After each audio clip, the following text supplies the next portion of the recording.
कुटुंब का बड़ा पूरे परिवार की भलाई सोचता है, ऐसे विश्वनीयता विश्व के सब मनुष्यों की भलाई का ही सोचते और बोलते हैं।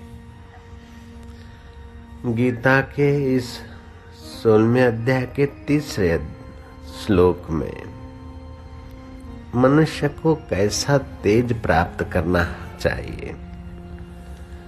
मनुष्य के अंदर क्षमा का गुण, धैर्य का गुण और शुद्धि का गुण कैसे विकसित हो, ये दैविक गुण का विकास करके अपने देवत्व को कैसे जगाए और दैविक गुण आने पर भी दैविक गुण का अभिमान न आए, क्योंकि वो अपना होता तो केवल अपने पास ही रहता, लेकिन जो भी उस देव की उपासना करते उन सब के पास से दैविक गुण होते हैं। इसलिए दैविक गुण आने पर भी उसका अभिमान न आए। अहम पापी, मैं पापी हूं, ये अभिमान भी दुखदाई है। ऐसे मैं धर्मात्मा हूं, पुण्यात्मा हूं, ये अभिमान भी पूर्णता में दुखदाई है। मान और अभिमान, इन सब से बचकर अपने पूर्ण स्वभाव को मनुष्य कैसे पहचाने, ये बात भगवान कहने जा रहे हैं। अपने जीवन में आध्यात्मिक तेज, जिनके प्रभाव में आकर दुर्जन दुर्जनता छोड़ने लग जाए, कलह प्रिय व्यक्तियों को भी शांत होने की इच्छा हो जाए, अशांतों में शांति का संचार होने लग जाए, दुख में कर अंतःकरण में दुख बनाने वाले दिल में भी भक्ति का भाव बनने लग जाए, पाप और ताप में तपे हुए जीवों को पाप ताप से विनिर्मुक्त जीवन में प्रवेशने की इच्छा होने लग जाए, तो ये समझो कि वह तेज है, महापुरुषों का तेज है। लेकिन महापुरुष नहीं बोलते कि हमारा तेज है। जो सारे तेज हैं वो तेजों का पुंज परमात्मा है। इसलिए महापुरुषों का तेज, महापुरुषों को मेरा तेज है ऐसा अहंकार नहीं होता।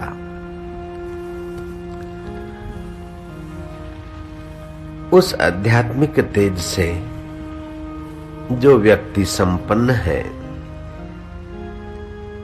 वो कैसा व्यक्ति होता है? नेत्रों में जगमगाता आनंद, हृदय में प्राणी मात्र के प्रति प्रेम, चाहे फिर किसी भी जाति, मजहब, पंथ का हो। संतप्त हृदयों में शीतलता बरसाने का सामर्थ्य, अशांतों को शांति देने की उनकी अपनी सात्विक कुशलता, अज्ञानियों में ज्ञान भरकर उनको आत्मनिर्भर करने की कला, और ये सारा करने पर भी उनके चित्त में कर्तापन नहीं उदय होता।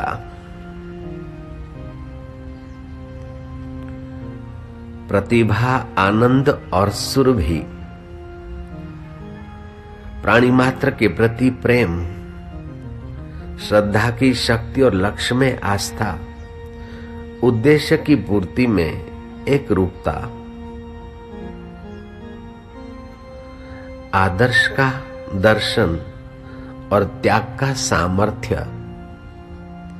ये तेज और धृति उन महापुरुषों में होती। भगवान हमें भी वो तेज, धृति, क्षमा आदि गुण प्राप्त हों, इसलिए बोलते हैं। भगवान इसलिए नहीं बोलते कि किसी मराठा लोगों को प्राप्त हो या सिंधी भाइयों को प्राप्त हो, गुजराती या मारवाड़ियों को प्राप्त हो, इसलिए ही नहीं बोलते। भगवान बोलते हैं तो सबको प्राप्त हो, इसलिए बोलते हैं। इस भगवान के श्लोक को हम सब लोग उच्चारण करेंगे। तेज क्षमा धृति शौचम, तेज क्षमा धृति शौचम, तेज क्षमा धृति शौचम, तेज क्षमा धृति शौचम, अद्रोह न अतिमानिता, अद्रोह न अतिमानिता, भवन्ति संपदं दैवीं, भवन्ति संपदं दैवीं, भवन्ति संपदं दैवीं, भवन्ति संपदं दैवीं, अभिजातस्य भारत, अभिजातस्य भारत, अभिजातस्य भारत, अभिजातस्य भारत। तेज अर्थात आध्यात्मिक प्रभाव आप विकसित करिए। जैसे बिलोरी कांच स्थिर होता है तो सूर्य का तेज और दाहक शक्ति वो प्रकट कर देता है, ऐसे ही आपके जीवन में आध्यात्मिक तेज प्रकट करने के लिए भगवान बताते हैं कि आपके चित्त में एकाग्रता आएगी तो तेज बढ़ेगा। जरा जरा बात में उद्विग्न न हो जाइए, जरा जरा बात में आकर्षित न हो जाइए, जरा जरा बात में अशांत न हो जाइए। अपने मूल को देखिए, आपका मूल बहुत ऊंचा है। कभी कभी बच्चों को समझाया जाता है कि अरे तू ये क्या करता है, अपना कुल को देख, हमारे बाप दादे कैसे थे और तू ये धंधा करता है, ऐसा करता है। तो मूल को और कुल को याद दिलाने की परंपरा इसलिए है कि हम ऊंचे उठे। शरीर का कुल तो भले बाप दादों से जुड़ा है, लेकिन तुम्हारा मूल तो बाप दादाओं का बाप दादा जो है परमात्मा है, अल्लाह है, उससे जुड़ा है, ईश्वर से जुड़ा है, गॉड से जुड़ा है। तो तुम अपने भीतर वह तेज लाओ जिसको दैव का तेज को बोलते हैं, शाश्वत तेज बोलते हैं, शाश्वत स्वरूप का प्रसाद बोलते हैं। तेज क्षमा धृति शौचम। तेज माना एक आध्यात्मिक प्रभाव। आध्यात्मिक आभा संपन्न पुरुष के निकट हम अनुचित कार्य अपने आप भूल जाते और छोड़ देते हैं। आध्यात्मिक आभा संपन्न पुरुष के आगे हमारे दुष्ट व्यसन हम पर प्रभाव नहीं डालते, हमारी दुष्ट आदतें हमको सताती नहीं है और हमारी दुष्ट मनोवृत्तियां वहां अदब में, संयम में रहती है। और तो जो लाभ होते वो तो अनगिन है, लेकिन एक बड़े में बड़ा लाभ तो प्रत्यक्ष दिखता है कि जो अध्यात्म तेज संपन्न महापुरुष के निकट हम बैठते हैं तो हमारे मन की चंचलता, हमारे व्यवहार की कुटिलता, हमारे वाणी का असंयम और हमारे इंद्रियों का असंयम अपने आप उन आध्यात्मिक तेज संपन्न महापुरुषों के निकट जाते ही हम संयत होने लगते हैं। इसलिए जो अपना कल्याण चाहते हो उनको प्रयत्न पूर्वक महापुरुषों का सानिध्य प्राप्त करना चाहिए। भागवत में व्यास जी ने बताया, आदमी को धन के लोभ से बचना हो, लोभ बड़ा दुख देता है। धन के लोभ से बचना है तो उसको दान करना चाहिए खुले हाथों, वो लोभ के दोष से बचेगा। आदमी को काम के दोष से बचना हो तो अपने शरीर या अपने रिश्तेदारों के काम, पति पत्नियों के शरीर जब बीमार होते तो विवेक से देखे, अथवा तो शमशान में जाए और मुर्दे को देखे कि आखिर ये शरीर हमारा भी तो ऐसे ही होगा, कब तक शरीरों में कामुकता करके अपने को नीचोता रहूंगा। अर्थात बीमार शरीर को देखे, रुग्ण शरीर को देखे अथवा मृत शरीर को देखे, या तो विवेक से चमड़ा हटाकर हाड़ मांस के शरीर को मन से जरा सोचे देखे, इससे काम विकार का प्रभाव कम होगा। ऐसे ही अहंकार मिटाना हो, धन का, सौंदर्य का, सत्ता का, अक्ल होशियारी का, तो अपने से बड़ों को देखे कि ऐसे बड़े भी आए और संसार से चले गए। राजाधिराज अन्नदाता महाराज घड़ी खम्मा तेज बहादुर सम्राट आ रहे, औरंगजेब आ रहे, फलाने आ रहे, वो कहाँ गए? मर मिट गए सब। तो हमारा ये छोटा मोटा मकान, दुकान, घर, ये कब तक? अहंकार को नियंत्रित करना हो तो जिस बात का अहंकार आता है उसमें जो ऊंचे हो गए या भी हैं उनको देखो तो वो भी काल के गराल में जा रहे बेचारे बूढ़े होकर, तो हमारा भी तो ऐसा हो जाएगा। रूप डिसी मगरूर न थी, एडो हुस्न ते नाज न कर। रूप सभई रावल जाथे, रावल जाय निरंग घना। जे तो वट धन ऐं दौलत आ, दौलत सब दाता जी आ, तो वट उन जी अमानत आ। इस प्रकार का विचार करके अपने मन को आध्यात्मिक तेज से भरिए, आप निस्तेज न रहिए। धन का अहंकार करोगे तो आप भीतर से निस्तेज हो जाओगे, सत्ता का अहंकार करोगे तो निस्तेज हो जाओगे भीतर से। जब अहंकार छोड़ते हो तो वो परमात्मा आपको अपना खजाना और देता है। जो जो अहंकार छोड़ते हैं त्यों त्यों हमारी योग्यता निखरती और वो दैवी गुण हमारे अंदर प्रकट होते। मेरे में पहले ऐसी योग्यता नहीं थी कि मैं लाखों आदमियों के आगे घंटों भर बोलता रहूं। सच बोलता हूं आपको, खुदा की कसम। जब गुरुदेव ने कहा तुम सत्संग किया करो तो मेरे पैर कांपने लगे कि मैं और सत्संग कैसे हो सकता है। लेकिन गुरु आज्ञा मानकर 17 आदमी के आगे बोलना शुरू किया और 17 गलती भी हुई थी। हुई होगी नहीं, हुई थी बाबा, ईमानदारी से बोलना चाहिए। अगर मेरी गलती हो गई हो तो माफ करना, ये माफी लेने का तरीका नहीं है, ये तो नेतागिरी का तरीका है। अगर कोई गलती हो, मेरी गलती हो गई हो, आपको मेरी गलती लगती हो तो माफ कर दीजिए। नहीं नहीं, मेरी गलती है और आप अपने उदार हृदय से क्षमा कीजिए। तो 17 गलतियां हो गई थी। उस समय ये गुण नहीं था, तो पहले मेरे में नहीं था, तो ये आया है तो किसी का दिया हुआ है। जयराम जी की पहले हम धनवान नहीं थे, बाप दादा का धन मिला अथवा तो हमको धन मिला तो देने वाले की रहमत है। पहले हम अक्ल वाले नहीं थे, अक्ल मिली है, देने वाले की कृपा है। ऐसा समझकर हम चलेंगे तो हमारा तेज बढ़ेगा। लेकिन मैं हूं मत कर रे गर्व गुमान, गुलाबी रंग उड़ी जावे लो, उड़ी जावे लो रे फीको, पड़ी जावे गो माटी में मળી जावे गो, पाछो नहीं आवे गो।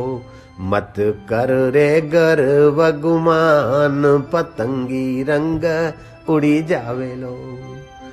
काई रे लायो भाया, काई लई जावे गो,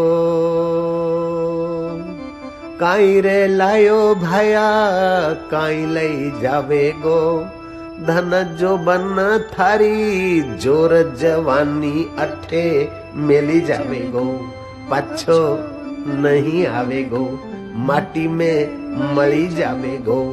मत कर रे गर्व गुमान, पतंगी रंग उड़ी जावे लो, उड़ी जावे लो रे फीको, पड़ी जावे लो माटी में मળી जावे गो, पाछो नहीं आवे गो। मत कर रे गर्व गुमान, पतंगी रंग उड़ी जावे लो। हाड जले जू लाकड़ जल रियो, हाड जले जू लाकड़ जल रियो, केस जले जो घासारे। मत कर रे गर्व गुमान, पतंगी रंग उड़ी जावे लो, उड़ी जावे लो रे वीरा, उड़ी जावे लो रे फीको, पड़ी जावे गो माटी में मળી जावे गो, पाछो नहीं आवेगो, मत कर रे गर्व गुमान, पतंगी रंग उड़ी जावेगो। तो अगर अहंकार मिटाना है तो अपने से धन में, सौंदर्य में, सत्ता में, जौवन में बड़े बड़े आए वे चले गए तो हमारा ये वपु शरीर कब तक। इस प्रकार अहंकार को निवृत्त करने का उपाय बताया भगवान व्यास ने। एक एक दोष को मिटाने के लिए एक एक उपाय है। वर्षों का अभ्यास करने से वो दोष मिटता है, लेकिन कृपालु व्यास जी ने एक सब दोषों को मिटाने का सुगम उपाय बता दिया। सब दोषों को एक साथ मिटाना हो तो कृपालु व्यास जी कहते हैं, एतद सर्वम गुरुर भक्त्या, एतद सर्वम गुरुर भक्त्या। ये सारे दोष अगर एक साथ मिटाना चाहते हो तो गुरु भक्ति का सद्गुण अपने चित्त में डाल दो। गुरु, गु माना अंधकार, रु माना प्रकाश। जिनका आत्मा और परमात्मा के बीच का अंधकार चला गया और प्रकाश हो गया है, ऐसे पुरुषों के सानिध्य में आने से सारे दोष आसानी से मिट जाते हैं। और मुझे उन महापुरुषों के चरणों में बैठने का लाभ मिला और मेरे को बहुत बहुत आसानी हो गई। ये आप लोगों का आशीर्वाद फल गया और उनकी कृपा करुणा मेरे पर आई, तभी तो ये कुछ दिख रहा है। तो अपने जीवन में वह आध्यात्मिक तेज लाओ। नेत्रों में जगमगाता आनंद, नेत्रों में जगमगाता आनंद, प्रेम का प्रकाश। वाणी में सुरभि, शांतिदायी, सुखदायी वृत्ति। सतरती लोकांतार्यति, वह तरता है औरों को तारता है। स अमृतो भवति स तृप्तो भवति, वह अमृतमय होता है, वह तृप्त होता है। स अमृतो भवति स तृप्तो भवति स तरति लोकान तार्यति।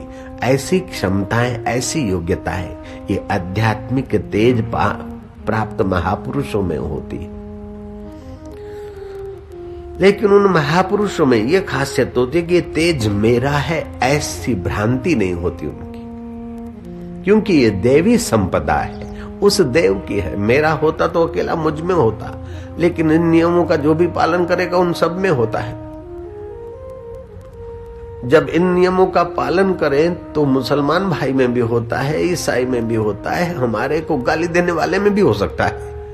इन नियमों का पालन करें तो फिर मेरा तेज है, ऐसा अहंकार करना बेवकूफी किसी और क्या हो सकता है। तेज के साथ साथ भगवान कहते तुम्हारे जीवन में क्षमा का गुण हो। गृहस्थी जीवन में अगर क्षमा का गुण नहीं है तो संयुक्त कुटुंब भी नहीं रह सकता। कभी पत्नी की गलती होगी तो कभी पति की होगी, कभी बहू की होगी तो कभी बेटे की होगी।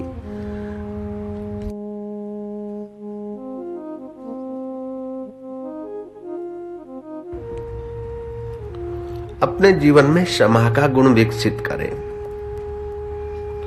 क्षमा कई प्रकार से की जाती है। एक तो मोह से क्षमा होती है कि चलो मेरा बेटा है, प्यारा है, गलती कर दी, कोई बात नहीं, ये मोह प्रधान क्षमा है। दूसरी क्षमा होती है भय प्रधान। किसी ने कुछ सुना दिया लेकिन हमारे से जबरा आदमी है, अब इनसे बदला तो ले नहीं सकते, चलो भाई जो करेगा भरेगा, चलो हमने माफ कर दिया। मजबूरी का नाम महात्मा गांधी। ये भय युक्त क्षमा है। तीसरी होती है स्वार्थ युक्त क्षमा। हमने इससे बातचीत किया और उसने बड़ा गलती तो किया, लेकिन अब अगर हम इनको डांटते या ये करते तो ग्राहक टूट जाएगा, अथवा इसके पास मेरे पैसे पड़े दब जाएंगे, अथवा मेरी फाइल है वो कहीं गड़बड़ न कर दे, आदमी बड़ा गड़बड़ वाला है, चलो तो उसकी बात सह ली हमने। चौथी होती है भय युक्त क्षमा। जैसे इनकम टैक्स वाला पूछता है और हमको जचता भी नहीं, ऐसे टेढ़े मेढ़े सवाल करता है, गुस्सा तो आता है लेकिन साहब ऐसा है करना पड़ता है, जयराम जी बोलना पड़ेगा। ये सारी क्षमा है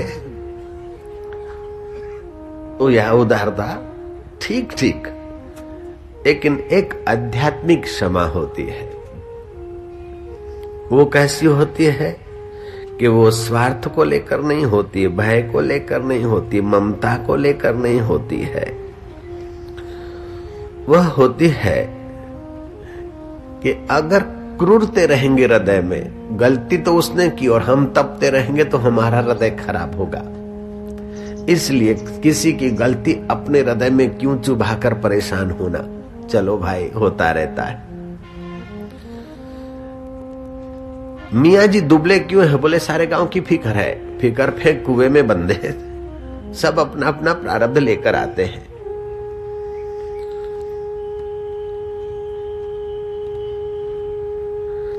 तो क्षमा अपने कल्याण के लिए मांगे। उसमें भी दो प्रकार होता है। एक तो यह होता है कि हमारी गलती हो गई और सामने वाले से क्षमा मांग ले, अथवा सामने वाले की गलती हो गई हम क्षमा कर दें ताकि हमारा चित्त ज्यादा बिगड़े नहीं, ज्यादा फालतू चिंतन में न लगे। दूसरा यह होता है कि हम दोबारा ये गलती न करें, इस भाव से क्षमा मांगी जाती। और तीसरा भाव यह होता है कि क्षमा कर देने से हमारे हृदय की रक्षा होगी। महात्मा लीला तीर्थ कुंभ के मेले में संत आपस में मिले, एक दूसरे से पूछा गया कि आपको वैराग्य कैसे लगा। संसार की आसक्ति छोड़कर बाबा जी बनना कोई मजाक की बात नहीं है, तो आप बाबा जी कैसे बने? तो किसी ने कहा हमारा ये निमित्त था, किसी ने कहा हम बचपन से गीता पढ़ते थे उसका पुण्य है, किसी ने कहा हमारी माँ दादी भक्त थी, संतों के पास ले जाती थी इसलिए। वो जब लीला तीर्थ महात्मा का नंबर आया तो उनके सह मित्र संत ने बताया कि ये साधु बने तो सन फलाने में, लेकिन ये कॉलेज में ही साधु बन बैठे थे। स्कूल में थे तब भी साधु थे, साधु के कपड़े नहीं थे, इनका दिल साधु था। ये व्यर्थ के गपशप नहीं लगाते थे और स्कूल या कॉलेज की कन्याओं को देखकर बुरी नजर नहीं फैलाते थे। एक बार नजर पड़ गई तो पड़ गई, फिर अपनी नजर आंखों के अग्रभाग में ले आते। और जो लुफंगेबाजी से जीते थे उनसे इनकी नहीं पड़ती थी। तो जो लुच्चे लोफरे में मजा लेते थे, ऐसे विद्यार्थी और विद्यार्थिनियों की टोली में ये सहमत नहीं होते थे। तो ऐसे लोग इनकी मजाक उड़ाते थे। और एक बार तो ऐसे लोगों ने इनके साथ बड़ा दुष्ट व्यवहार किया। लेबोरेटरी में कोई इंस्ट्रूमेंट टूट गया और तोड़ा तो किसी ने, सबने मिलकर लीला तीर्थ का नाम लिया और लीला तीर्थ पर 50 रुपए जुर्माना किया उस जमाने में। और लीला तीर्थ ने 50 रुपया जुर्माना भर दिया। कॉलेज में अच्छे लड़के और अच्छी लड़कियां भी तो होती है, उनको दुख हुआ कि ये सज्जन आदमी है, हमारी और कभी बुरी नजर से देखता तक नहीं, और इस बेचारे पर इंस्ट्रूमेंट तोड़ने का इल्जाम लगा है। हकीकत में इंस्ट्रूमेंट किसने तोड़ा? उन लुफंगों की टुकड़ी वाले ने तोड़ा है। उन्होंने मिलकर कहा लीला तीर्थ को कि लीला तीर्थ, तुमने इंस्ट्रूमेंट नहीं तोड़ा है, ये हम जानते हैं, किसने तोड़ा है ये भी हम जानते हैं, लेकिन तुमने जुर्माना आया और 50 रुपए भर दिए, ये अच्छा नहीं किया। अब उन लोगों की पोलपट्टी और उनके अवगुण क्या क्या है तुम भी थोड़े कलेक्ट करो और हम भी करते, उनको दिन के तारे दिखा दे और तुमको 50 रुपए वापस लौटा के दे दे। लीला तीर्थ ने कहा नहीं। क्यों? बोले 50 रुपए से ज्यादा मेरा समय है, मेरा समय है पढ़ने लिखने का और अपने अंदर सद्गुण उत्पन्न करने का। अगर मैं दूसरों के दुर्गुण कलेक्ट करूंगा तो मेरे को पहले तो दुर्गुण खोजने वाला दुर्गुण तो रखना पड़ेगा। क्या करे, मुल्क ऐसा हो गया, क्या करे, जमाना ऐसा हो गया, फलाना ऐसा हो गया, इसमें अपना लाभ नहीं है। अपने से जितना हो भला कर ले, दूसरे के अवगुण या कमियां दोहरा दोहरा कर अपना दिल खराब न करे। तो मुझे 50 रुपए से ज्यादा मेरा समय कीमती है, 50 रुपए से ज्यादा मेरा हृदय कीमती है, इसलिए मैं किसकी निंदा करूंगा या किसी पे दोषारोपण करने के लिए दोष खोजने के लिए मेरे को अपना हृदय दोषी बनाना पड़ेगा। 50 रुपए गए तो हरकत नहीं, मेरा समय न बर्बाद हो और मेरा दिल न खराब हो। स्वामी जी ये साधु तो अभी बने हैं, लेकिन स्कूल में थे तभी के साधु थे।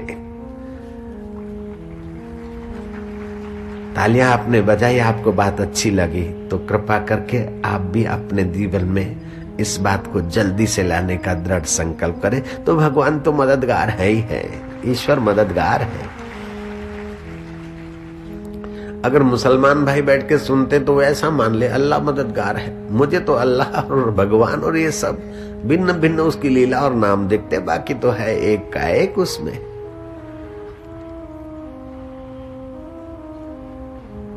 प्राणी मात्र में वो एक का एक है, हृदय मात्र में एक का एक है। जैसे एक चांद अनेक बर्तनों में अनेक रूप से दिखता है, एक ही आकाश अनेक घरों में, अनेक दिलों में, अनेक बर्तनों में एक ही आकाश है। ऐसे ही आकाश से भी सूक्ष्म सूक्ष्मतर और सूक्ष्मतम सच्चिदानंद परमात्मा है। मन भिन्न भिन्न है, संस्कार भिन्न भिन्न है, मति भिन्न भिन्न है, आकृति भिन्न भिन्न है, ये माया की वैरायटी है। लेकिन महेश्वर ईश्वर एक है, सच्चिदानंद स्वरूप। तो भगवान कहते हैं कि तुम्हारे जीवन में तेज और क्षमा का गुण। फिर तीसरी बात कहते हैं तेज, क्षमा, धैर्य। जरा जरा बात में आप उद्विग्न न हो जाइए, आपकी शक्ति बिखर जाती है, धीरज रखिए। जरा जरा बात में अशांत न हो जाइए, शॉर्ट टेम्पर्ड न होइए। जरा जरा बात में आप अपने को सताइए नहीं, और कुछ भी हो जाए तो सोचिए कि हो के क्या होगा। धन चला गया, एक दिन तो सब जाने वाला था, थोड़ा गया तो अशांत क्यों हो, धैर्य खुद छोड़े। धन आ गया जो पहले नहीं था, आया है तो एक दिन फिर जाएगा भी, या तो छोड़ के जाएंगे, तो उसको एकदम चिपके क्यों। आए तो ठीक है, सदुपयोग करो। मान मिल गया ठीक है, और अपमान हो गया तो ठीक है, धैर्य न छोड़ो। जो धैर्य छोड़ते न, उनका सब कुछ किया करा है चट हो जाता है। लेकिन जो धैर्य रखते हैं, उनकी हारी हुई बाजी भी जीत में बदल जाती है। इसलिए धैर्य न छोड़ो। चौथी बात भगवान कहते हैं अपने शरीर को शुद्ध रखो। जिसका तन शुद्ध होगा वो मन को भी शुद्ध करने लगेगा, और जिसका मन शुद्ध होगा वो तन को भी शुद्ध रखेगा।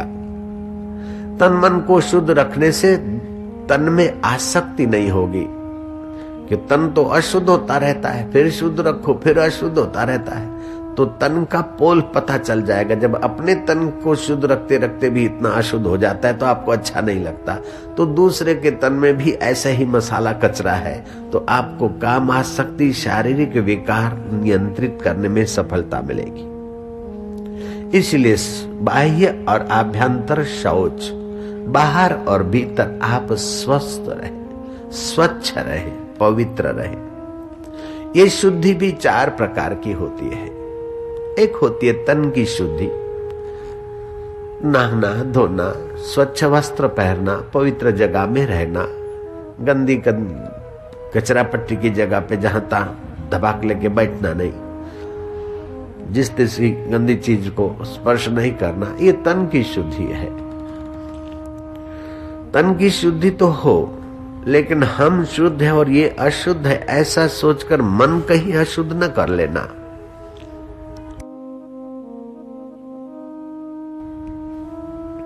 तन की शुद्धि के साथ भीतर की शुद्धि भी रखे। तन की शुद्धि, फिर वाणी की शुद्धि, झूठ न बोलना, दूसरे को सताने वाले कटु शब्द न बोलना, दूसरे का अपमान करने वाले वचन न बोलना। श्रीमद् भागवत के 3 स्कंद में भगवान कपिल माता देवहूति को कहते हैं कि जो लोग मंदिर में तो जाते हैं, पूजा पाठ तो करते हैं, लेकिन मनुष्यों से वैर रखते हैं, उनका पूजा पाठ में स्वीकार नहीं करता हूं। वैर की गांठ न बांधो।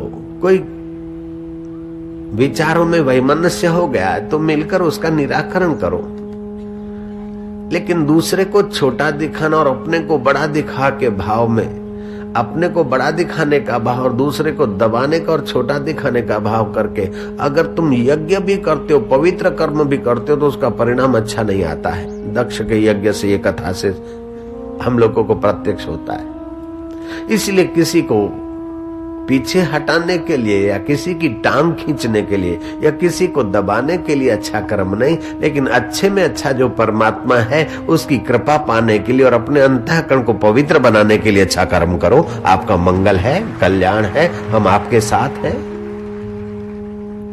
तो आप वाणी ऐसी बोलिए जो मनवा शीतल होए, औरन को शीतल करे, आपहु शीतल होए।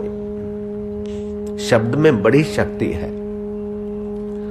आप अगर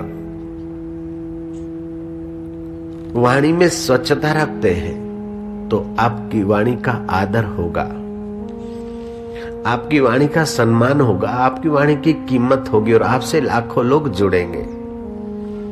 और अनाप शनाप अनर्गल वाणी बोलते रहे तो आपके अपने भी पराये हो जाएंगे। जिनका स्वभाव बढ़िया है उनके कुटुंबी तो उनका आदर करते, पड़ोसी भी उनका आदर करते, उनकी जात वाले भी उनका आदर करते, और उनकी जात के नहीं है और दूसरी जात वाले भी उनका आदर करते। हिंदू ही उनका आदर करते, ऐसी बात नहीं। मुसलमान और ईसाई भी उन महापुरुषों को पूजते, आदर करते। जिनकी वाणी स्वच्छ है, पवित्र है, द्वेष और वैर से रहित है, उनको तो पूजते हैं। हिंदू भगवान को पूजते, मुसलमान भगवान को नहीं पूजते। लेकिन ऐसे ऐसे हिंदू संत हो गए जिनको मुसलमानों ने पूजा है। जयराम जी की, बाबा आप तो हमारे गुरु हैं। अभी भी हम आ रहे थे तो मुसलमान भाई ने मेरे को पुस्तक की प्रणाम किया। बाबा जी कल फूल लाए थे, आज फूल नहीं ला सके, क्षमा करना। मैं कहा तुम ही आ गए हो, काफी है हमारे को। तो आपकी वाणी मधुर हो, सारगर्भित हो, सांत्वनाप्रद हो, जैसे श्री राम बोलते थे। भगवान राम जब बोलते हैं तो सांत्वनाप्रद बोलते हैं, दूसरे को मान देने वाली और आप अमानी रहने वाली वाणी बोलते हैं रामचंद्र जी।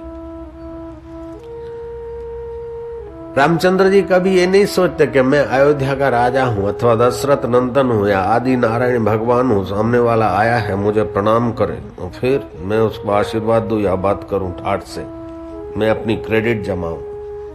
जो लोग अहम को आगे रखकर क्रेडिट जमाना चाहते हैं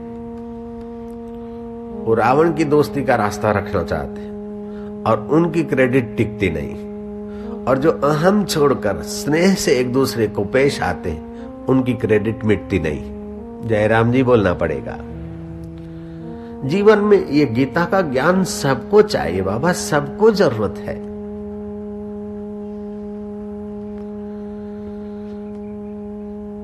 तो एक तो शारीरिक शौच, दूसरा वाणी की स्वच्छता, तीसरी मन की स्वच्छता। कबीरा मन निर्मल भयो जैसे गंगा नीर, पीछे पीछे हरि फिरे कहत कबीर कबीर। रामायण में भी आता है, निर्मल मन जन सो मोहे पावा, छल छिद्र कपट मोहे स्वप्ने न भावा। जिनका निर्मल मन है, साफ सुथरा मन है, वे मुझे पाते, मुझ अंतर्यामी को जान लेते हैं, पा लेते। छल छिद्र और कपट वाले मन से हजार हजार बार भी हम समाधियां लगाएं, प्रयत्न करें, नमाजें पढ़ें, वो खुदाई नूर का साक्षात्कार नहीं होता। अगर आराम चाहे तू दे आराम खलकत को, सताकर गैर लोगों को मिलेगा कब अमन तुझको।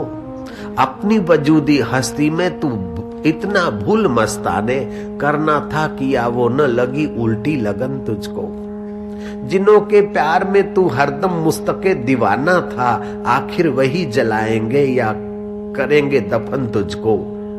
शाही और गदाई क्या कफन किस्मत में आखिर, मिले या ना खबर पुख्ता ए कफन और वतन तुझको। ए गाफिल न समझा था मिला था तन रतन तुझको। ऐसा मनुष्य रत्न शरीर है, मन की मलिनता से इस रत्न जैसे मानव देह को तूने खाक में मिला दिया, मिट्टी में मिला दिया, विकारों में, क्रूरता में, कत्लों में, अशांति में मिला दिया। ना, मन की स्वच्छता, हर रोज थोड़ी बंदगी कर और उस अल्लाह से प्रार्थना कर कि सारी खलकत खुदा तेरी है, इसमें कोई पराया नहीं है। पराया है तो मेरा स्वार्थ परायापन दिखाता है। सबकी भलाई का सोचने से आपका मन निर्मल हो जाता है, सबके कल्याण का सोचने से आपका मन निर्मल हो जाता है। तो कल्याण का सोचने से फिर क्या अन्याय सहे बाबा जी, जुल्म सहे ना। सहिष्णुता के नाम से क्या कायर हो जाए? कभी नहीं होना, ये अपराध है, पाप है। जैसे आपके शरीर में फोड़ा होता है, दाएं पैर में फोड़ा होता है तो आप वहां पैसे देकर भी ऑपरेशन करवाते, लेकिन पैर से द्वेष नहीं रखते। गंदगी निकालने के लिए आप ऑपरेशन भी करवा लेते, कड़वी दवा भी खा लेते। ऐसे समाज में अथवा शरीर में जो उचित होगा वो आपसे होके रहेगा, लेकिन आपके चित्त में द्वेष की आग नहीं होगी, ईर्ष्या की आग नहीं होगी, अशांति की आग नहीं होगी। आप ठीक से ऑपरेशन कर सकते। कृष्ण ने ऑपरेशन करवाया अर्जुन को तैयार करके। तो हमारा मन निर्मल हो। चौथी बात, पहली बात तन शुद्ध, दूसरी बात वाणी शुद्ध, तीसरी बात मन शुद्ध, चौथी बात धन शुद्ध। ईमानदारी से कमाया हुआ धन और कमाई का कुछ हिस्सा सत्कर्म में लगाया हुआ धन शुद्ध बनता है। माता पिता गुरुजन की सेवा में धन लगाने से धन की शुद्धि होती है। अच्छे अच्छे शास्त्र लिए पढ़े और दूसरों को पढ़ने के लिए सहायता रूप में हमारा धन खर्च हुआ, धन शुद्ध होता है। अर्थात भूखे को अन्न, प्यासे को पानी, वस्त्रहीन को वस्त्र, विद्याहीन को विद्या, भक्तिहीन को भक्ति और निगुरे को गुरु के रास्ते लगाने में जो भी हमारा धन खर्च होता है वो हमारे दूसरे धन को शुद्ध कर देता है। तो तन की शुद्धि, वाणी की शुद्धि, मन की शुद्धि और धन की शुद्धि, इसको शौच शब्द से समझना चाहिए। तेजा क्षमा धृति शौचम अद्रोह न अतिमानिता। अपने स्वभाव में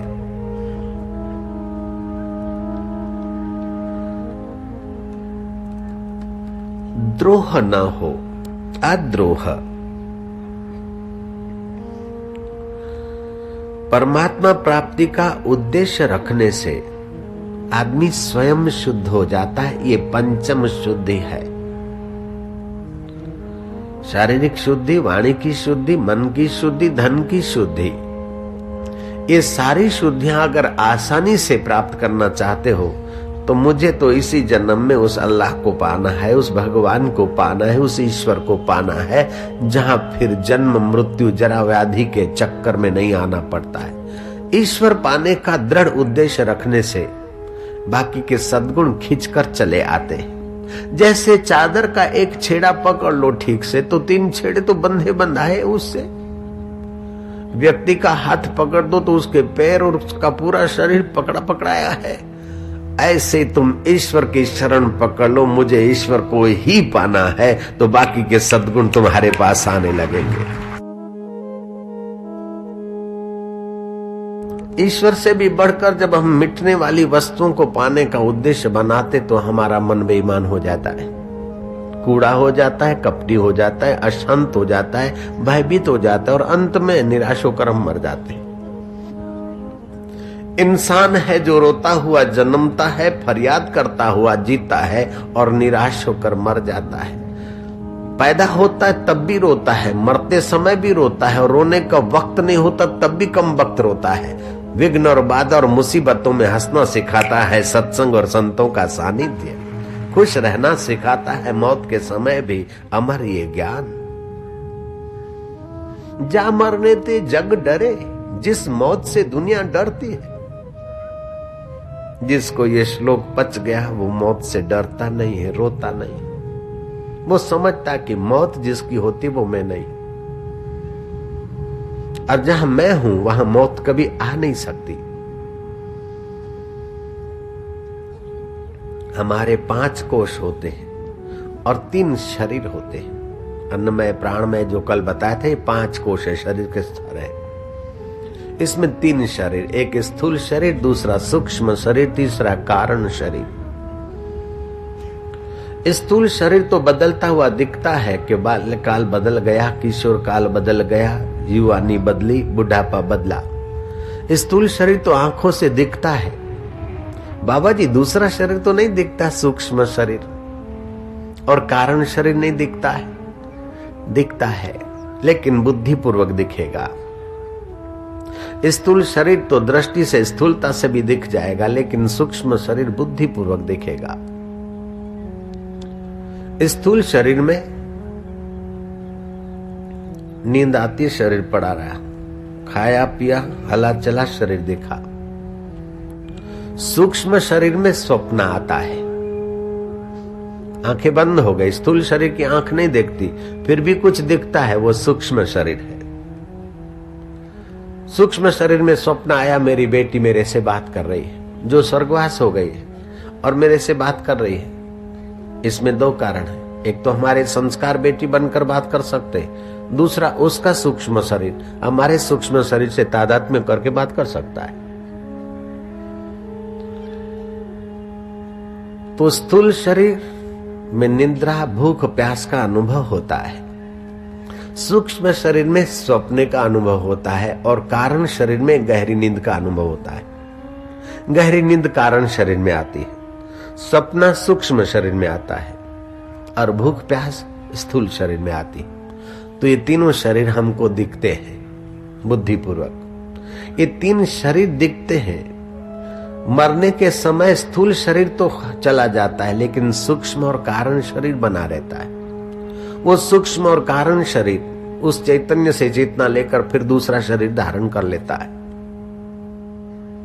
बाबा जी दूसरा शरीर तो धारण कर लेते, लेकिन हम अगले जन्म में क्या थे ये पता नहीं चलता। इस क्यों ऐसा भगवान करते होंगे, क्या होता होगा? नहीं, एक एक व्यक्ति के पीछे आकृतिधारी भगवान आकर वे स्विच बंद करते होंगे, ऐसी बात नहीं। लेकिन जीवन भर जिस शरीर से जुड़कर हम जिए, मेरा तेरा करके जिए हैं, मौत के समय सब कुछ छोड़ना पड़ता है तो बड़ा दुख होता है। दुख के कारण जो हमारी वो नस नाड़ियां हैं, बुद्धि शक्ति के जो केंद्र हैं, वो प्रेस हो जाते और दूसरा शरीर लेते हैं तो कुछ अंश में अगले शरीर का स्मृति रहती है मां के गर्भ में, लेकिन जब जन्म मिलता है तो प्रेशर में आकर, दबाव में आकर नाड़ियों में जो अगले जन्म की स्मृति थी वो हम खो देते हैं। जिनकी मृत्यु आसानी से हो गई, जिन पर ये प्रभाव न पड़ा, दबाव नहीं पड़ा, और जिनको जन्मते समय भी आसानी से जन्म मिल गया, ऐसे लोग कभी कभार अपने अगले जन्मों की बात कह देते और वो सच्ची लगती है, मिलती है सच्ची। मेरा फलानी जगह पे ऐसे मर्डर हुआ था या ऐसे हम मर गए थे, फलानी जगह पर ये धन गड़ा है, अगले जन्म का मेरा है, फलाने मित्र हैं मेरे, फलाने माई बाप थे। कई ऐसे अखबारों में आपने पढ़ा होगा। तो वो कुछ काल बाल्यकाल में स्मृति रहती है। अगर मरने का झटका तीव्र नहीं लगा, जन्मने का दबाव तीव्र नहीं आया, तो बाल्यकाल में वो पूर्व काल की स्मृति बनी रहती है। लेकिन जो जो वो बालक बड़ा होता है और उसकी बुद्धि बिखरती है इस जगत में, त्यों त्यों वो पूर्व काल को भूल जाता है।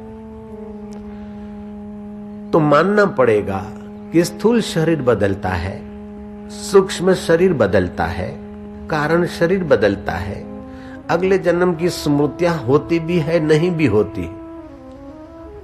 बचपन की स्मृति अभी है भी, नहीं भी है, लेकिन बचपन की स्मृति जिसको है वो है और नहीं है वो भी है। स्मृति बचपन में मेरे पिताजी नगर सेठ थे, मुझे बुशर से लाकर दी, उसमें कुछ चमकीले हीरे थे नकली।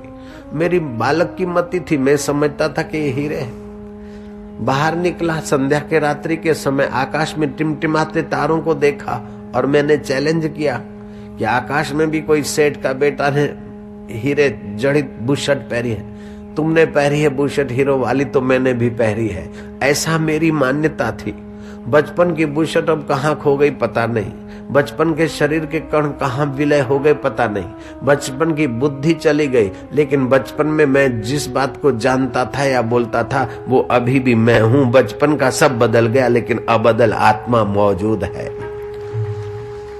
सुषुप्ति आई बचपन की बदल गई, स्वप्न आए बचपन के बदल गए, और भूख प्यास आई और बदल गई, बाल्यावस्था बदल गई, किशोर अवस्था बदल गई, यौवन अवस्था बदल गई, अब तो सफेद दाढ़ी आने के दिन आई गई है जयराम जी की। तो ये सब बदला, फिर भी जो नहीं बदला वो हमारा वास्तविक आत्मा है, हमारा वास्तविक स्वरूप है। उसको हम स्नेह करें, उसको हम खोजें। खोजत खोजत कबीरो गयो हेराई, जैसे निमक की पुतली दरिया को खोजने जाए खोजने जाए खोजने जाए तो क्या होगा निमक की पुतली का हाल, वो दरिया के साथ एक हो जाएगी। ऐसे जीवात्मा उस परमात्मा को खोजने जाए तो जीवात्मा वास्तव में परमात्मा से निकला है, वो परमात्मा के साथ एक हो जाएगा। फिर शरीर होते हुए भी देहाध्यास नहीं रहेगा। आद्य शंकराचार्य ने कहा, गलते देहाध्यासम विज्ञाते परमात्मनि, उसका देहाध्यास गलित हो गया। गलते देहाध्यासम विज्ञाते परमात्मनि, यत्र यत्र मनोजाति तत्र तत्र समाध है। उस पुरुष का मन जहां जहां जाता है वहां वहां उसको समाधि।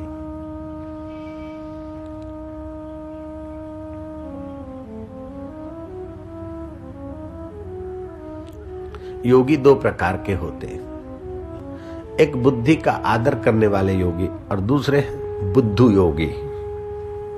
जयराम जी की बुद्धू योगी और बुद्धि का आदर करने वाले योगी।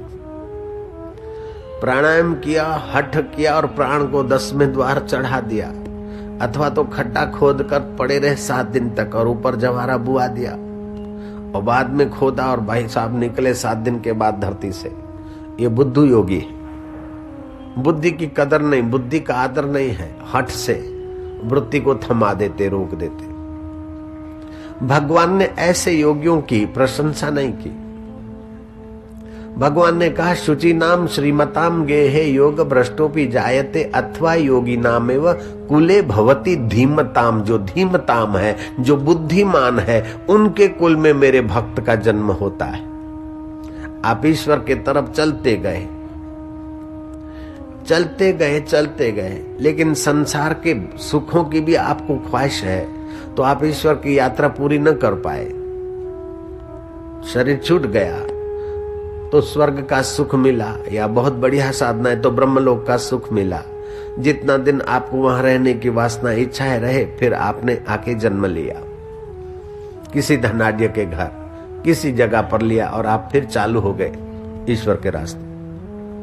लेकिन जो भगवान को ही चाहता है, लेकिन समय उसको साथ नहीं देता, अभी जगह है और यात्रा ज्यादा है, मानो 100 किलोमीटर चलना है और उसने 100 की स्पीड से भी गाड़ी चलाई, लेकिन आधा घंटा ही गाड़ी चलाई तो 50 किलोमीटर ही चल पाया। उसको पहुंचना है, ईश्वर को पाना है, लेकिन किसी कारण से ईश्वर को नहीं पा सका। ऐसा व्यक्ति का शरीर छूट जाता है, वो स्वर्ग में रुकता नहीं, ब्रह्मलोक में रुकता नहीं। बुद्धिमान किसी महापुरुष के घर उसका अवतार होता है। या तो धनाढ्य पवित्र श्रीमान के घर में जन्म होता है, या तो फिर किसी जीवन मुक्त महापुरुष के घर उसका जन्म होता है, जो उसको सहज में सत्संग मिलता है, सहज में साधन मिलता है। अथवा धनाढ्य के घर जन्म हुआ, जैसे बुद्ध है, साधन तो सब है भोग के, फिर भी मन नहीं लगा कि अगले जन्म का सूक्ष्म शरीर है। स्थूल शरीर अगले जन्म का नहीं, लेकिन सूक्ष्म शरीर अगले जन्म का है। रामानंद स्वामी के शिष्य भिक्षा लेने गए देर से, अच्छे साफ सुथरे पवित्र जीवन जीने वाले घरों ने तो बर्तन मांज के रख दिए, 3-4 बज गए। लेकिन जो ऐसा वैसा था, किसी का घर अशुद्ध, वहां से वो भिक्षा लाए और गुरुजी को दिया, और गुरुजी ने भोजन किया। अशुद्ध अन्न से गुरु का मन थोड़ा डगुमगु हो गया। गुरुजी संध्या काल को ध्यान भजन करते, मन लगता नहीं। शिष्य को बुलाया कि अरे आज तूने मेरे को कैसा अन्न खिलाया, सच बता कहां से लाया भिक्षा।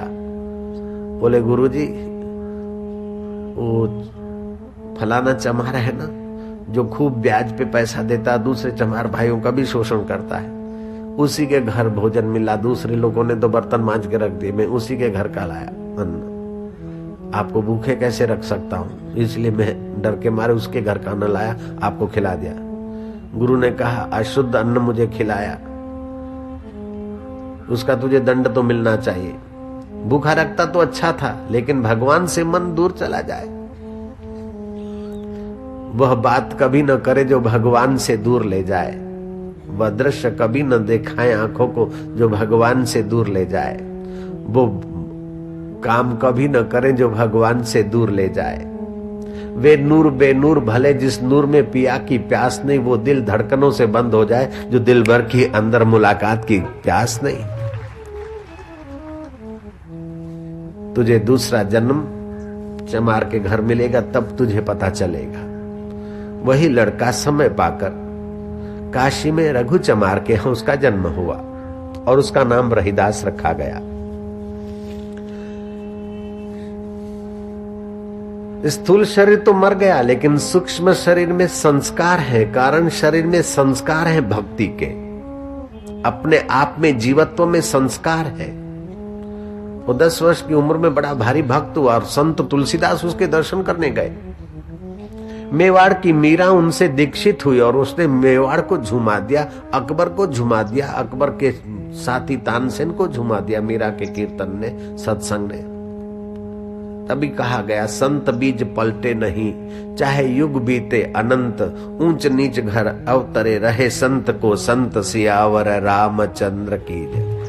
तो स्थूल शरीर मरने पर भी सूक्ष्म शरीर नहीं मरता, लोक लोकांतर में जाता है, अच्छी योनियों में, ऊंची योनियों में, नीची योनियों में जाता है। स्थूल शरीर मरने पर भी वास्तव में सूक्ष्म शरीर कारण शरीर नहीं मरता है और जीव को कर्म का फल भोगवाता रहता है। जब तक सूक्ष्म और कारण शरीर अमर आत्मा में नहीं मरता, तब तक कि जीव का दुर्भाग्य नहीं जाता।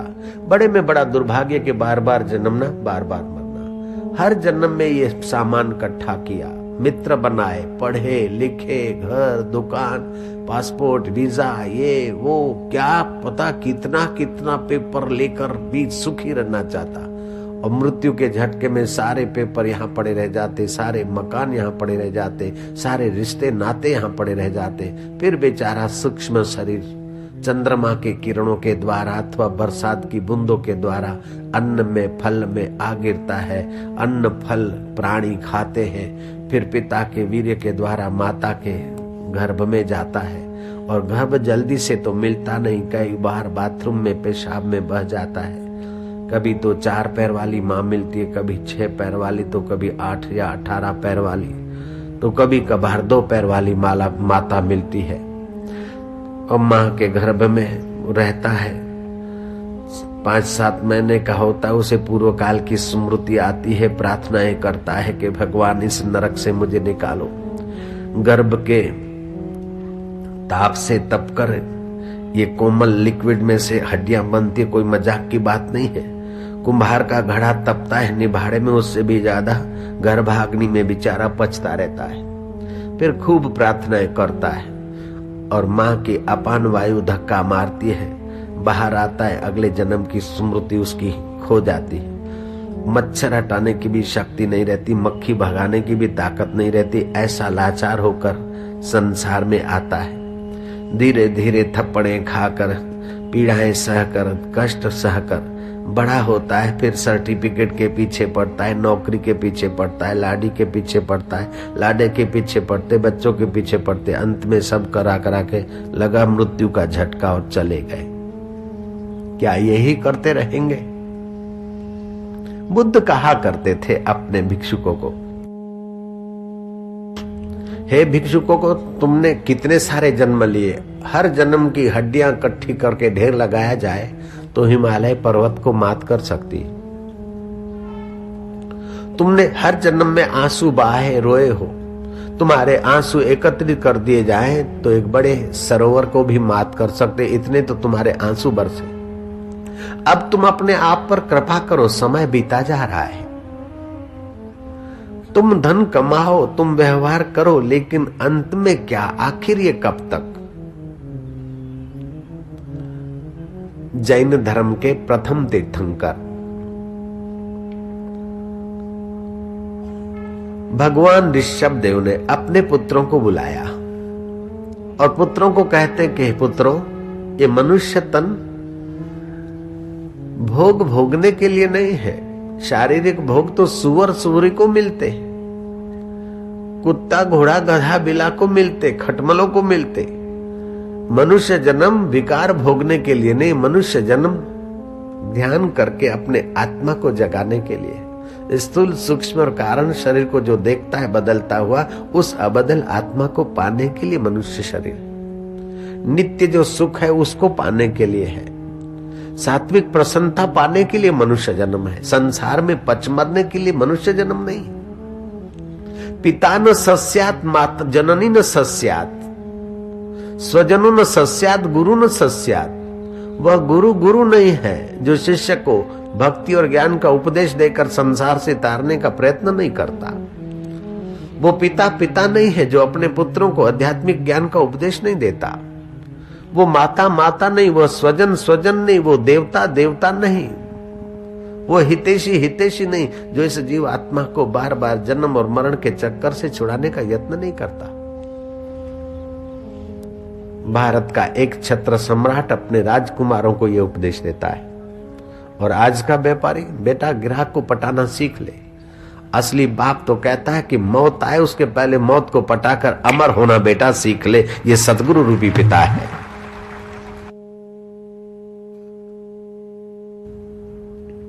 भगवान कहते हैं तेज क्षमा धृति शौचम, तेज क्षमा धृति शौचम, अद्रोह नातिमानिता, अद्रोह नातिमानिता, भवन्ति संपदं दैवीं, भवन्ति संपदं दैवीं, अभिजातस्य भारत, अभिजातस्य भारत। तेज अर्थात तुम्हारा आध्यात्मिक प्रभाव। ऐसे तो राजनीतिक प्रभाव भी होता है। ओ बड़ा नेता बड़ा राजा आ गया तो सब लोग अटेंशन में हो गए, ऑफिसर कलेक्टर सचिव ये वो। लेकिन ये धन और सत्ता के प्रभाव का तेज है। जयराम जी की ऐसे कभी कभी क्रूर आदमी होता है, यहाँ गुस्सेबाज, यहाँ क्रोधी आदमी होता है तो उसका भी क्रोध का तेज होता है, तो लोग चुप हो जाते और उसको राजी करने के लिए काम करते। लेकिन ये क्रोध का या क्रूरता का या पद का तेज यहाँ नहीं भगवान बोल रहे, यहाँ आध्यात्मिक तेज बोल रहे हैं कि स्वतः लोग अनुशासित होने लगे, स्वतः अंतःकरण में शांति आने लगे, स्वतः सद्गुण स्फुरित होने लगे, स्वतः सदाचार के तरफ आकर्षण होने लगे, स्वतः सज्जनता बढ़ने लग जाए। ये महापुरुषों का तेज है, सतपुरुषों का तेज है, परमात्मा के प्यारों का तेज है।